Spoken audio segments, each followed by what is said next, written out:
What did you say they were reading the heat category as right now? My class was 1. I got heat cat 3 right now. No, you know what? Fort Jackson Drill Sergeant Alexia Lewis knows firsthand what it's like to suffer from heat exhaustion while training in the military. My body just felt like it was shutting down.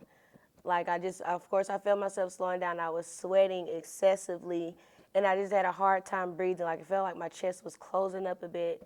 And of course, I had my battle buddies like, drill sergeant, she can't breathe, she's having trouble breathing. These experiences are growing more and more common as temperatures in South Carolina only continue to rise. On this day, the base's thermometer recorded a high of 105 degrees. And since 2008, heat-related illnesses among active duty members has increased by almost 60%.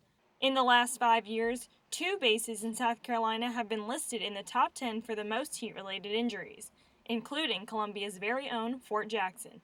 Now, Fort Jackson does take caution using ice buckets to cool down. That way their troops can keep training. Here at Fort Jackson, men and women are climbing 40-foot towers or going on 10-mile hikes with 35 pounds on their back, all in that famous Columbia heat. Second Lieutenant Brittany Mustybrook reaffirms what the data shows, that Fort Jackson is only continuing to heat up.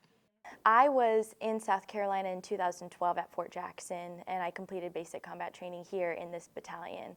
And I always say that the heat then in 2012, I don't remember it being that hot. And now that I'm here in 2019, it just seems significantly hotter. But the question remains, why are temperatures rising each year?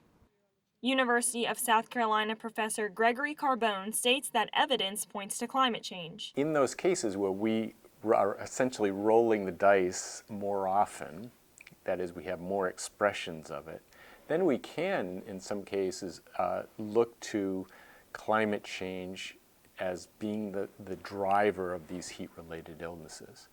But in war, you can't change the weather, so Fort Jackson is prepared to take the heat. Could be climate change, maybe not, but Fort Jackson's ready to tackle it whatever way it goes, so we're ready. For Carolina News, I'm Natalie Chuck.